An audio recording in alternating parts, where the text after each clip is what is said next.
Imagine an 8-year-old child sits in front of a mirror. One thought is in the back of their mind. Be thinner, be thinner, be thinner. They try to ignore it, but at some point, they take action. Some of you may know that this is kind of what it's like inside the head of someone with an eating disorder. According to dictionary.com, eating disorder is any of a range of psychological disorders characterized by abnormal or disturbed eating habits. I feel that I'm credible to speak about this topic because I've been studying eating disorders for about 4 years, as this lady mentioned, and I also know a lot of people who have dealt with eating disorders, and I myself have dealt with disordered eating behaviors, which aren't quite the same thing, but we'll get into that in a bit. And it's really relevant in this day and age because a lot of people have children or younger siblings or cousins that could be dealing with something like that, so it's really good to know what's going on in the world. Diet culture in the home is a large factor in the development of eating disorders in younger children. And today we're going to look at some proof that that actually is a thing. Then we're going to try and figure out why that exists, what the causes are, and then we're going to look at some solutions for that problem. We'll begin by looking at some statistics. Less than 25% of elementary school girls are on diets, but the ones that are know all about counting calories and how much you're supposed to weigh and the different nuances of that. And it isn't proven, but studies are starting to be done about ARFID, which is avoidant restricted food intake disorder in children. And that's basically like if you're really picky, but you're so picky that you just don't eat anything. And it's we're thinking that it might be in 3 to 5% of kids. 46% of 9 to 11-year-old children are sometimes or often on diets, and 82% of their families are sometimes or often on diets. 35% of diets can become pathological, which is it stops being because you want to and it starts being because you have to. And 20 to 25% of pathological diets progress into eating disorders. Between 1999 and 2006, the hospitalization of children under the age of 12 for eating disorders went up 119%. So that's a lot of statistics that show that this is a very obvious problem. I did a survey of the school. I sent out a little email and everything, and I got 140 responses, so I'm going to look at some of those answers now. So 30% of people said that they hear someone talking about diet, weight, or exercise 5 to 10 times per day just anywhere.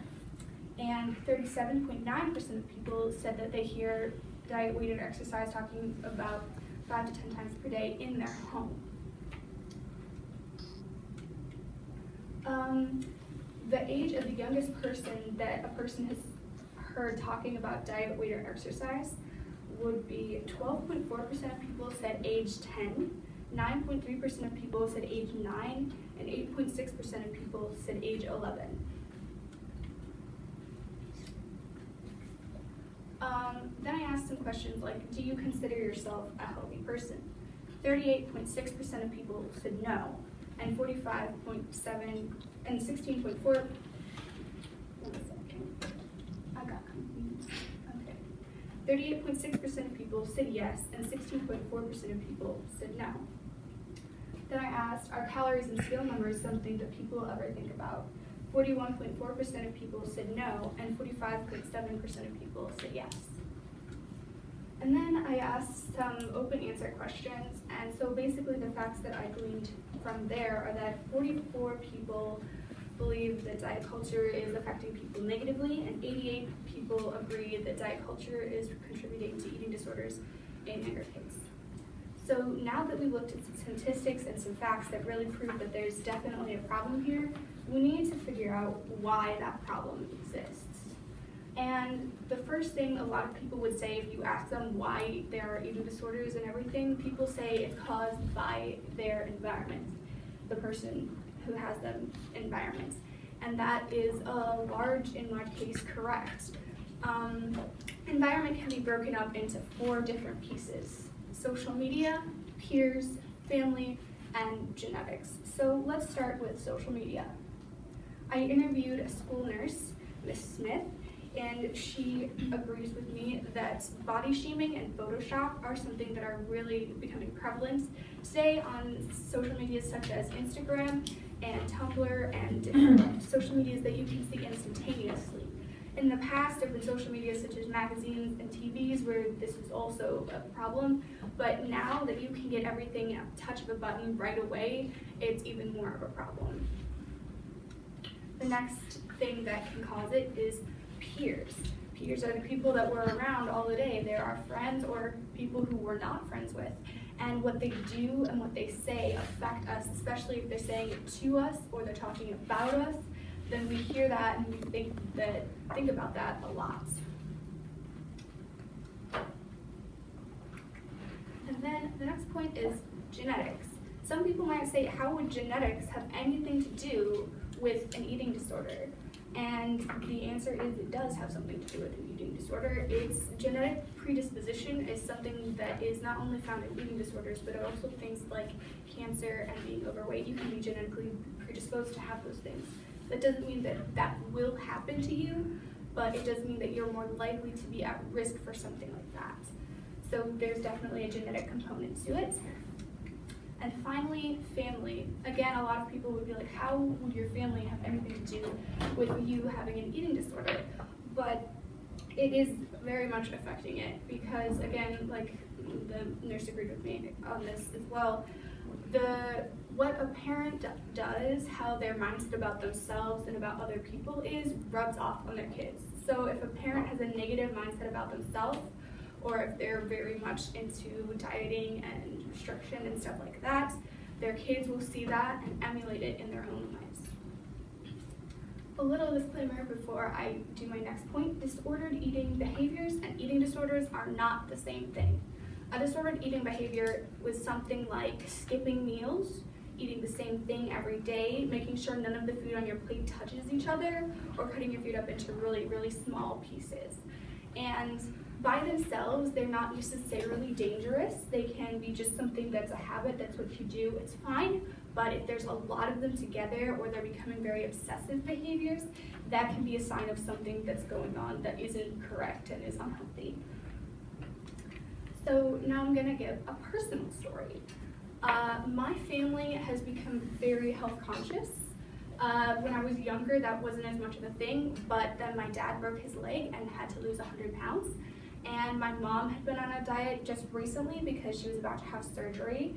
My grandma was staying with us for a few months, and she has been on a diet for quite a while because her doctors are saying that she needs to lose weight. And my sister has been on a diet since the day she was born because she's allergic to a few things, so that makes it so that she can't eat those things. So I'm always surrounded by people talking about calories, and you can eat this, but you can't eat this, and then different things like that. And I think that that's really affected me a lot because now I have that in my head all the time, like this is this many calories, or don't eat that. And I don't always like listen to that voice, but it's always there.